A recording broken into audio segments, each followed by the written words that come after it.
We were sitting in Old Testament, and it was during pledging, I think. What, it had pledging, so yeah.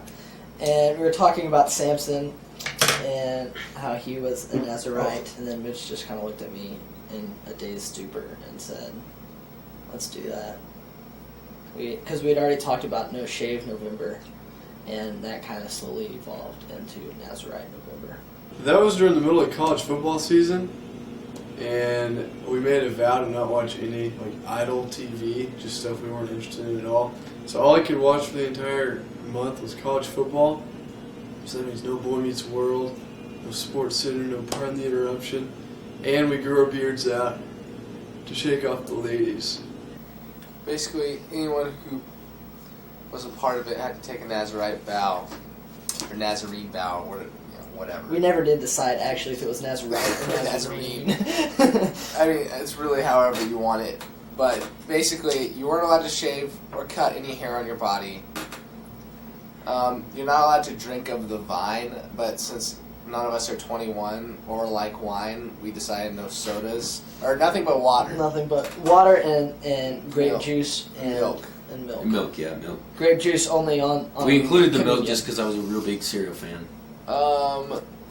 And you can't touch any dead corpses. But that's about it. I didn't exactly have a beard. It was probably harder for me just to stay away from the drinks. I had about 10 hairs on my chin, but it was still cool. I was able to be like our representative in Oxford, and it was kind of cool because I think maybe one other person in Oxford did it with me, but I was basically the only one, and it grew and grew, and it was nasty. And at first it was real funny because I was just emailing back and forth with guys back here, just seeing how they were doing, and they were asking how I was doing. I'll never grow a beard again because I found out that I can't. I kind of tend to grow facial hair here, a little bit here, and then it skips a spot right here. So after a month of not shaving, it's a little embarrassing.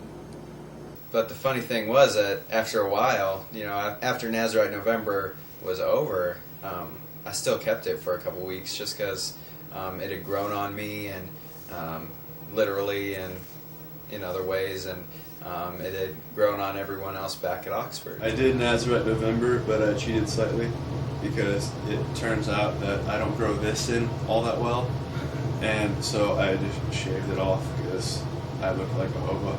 You might have heard that I copped out and shaved a little early. I like to dispel that rumor because I think I was interviewing for jobs during this time, and while the person I was interviewing with understood, accepted it, it was really hard to take myself seriously when my face is itching like crazy, and especially the neck area.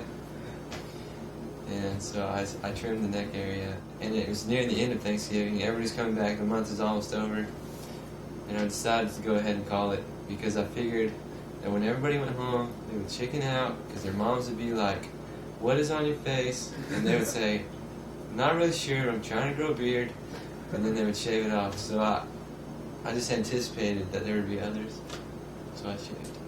It was also a good spiritual thing just to have all that free time. I get to read and do all that stuff that was worthwhile. My girlfriend Sarah, she was disgusted by it. Sarah thinks that every serial killer in the world has a mustache. Just the fact that I had a mustache disgusted her, and the fact that I looked like a member of the Taliban just disgusted her. She hated it.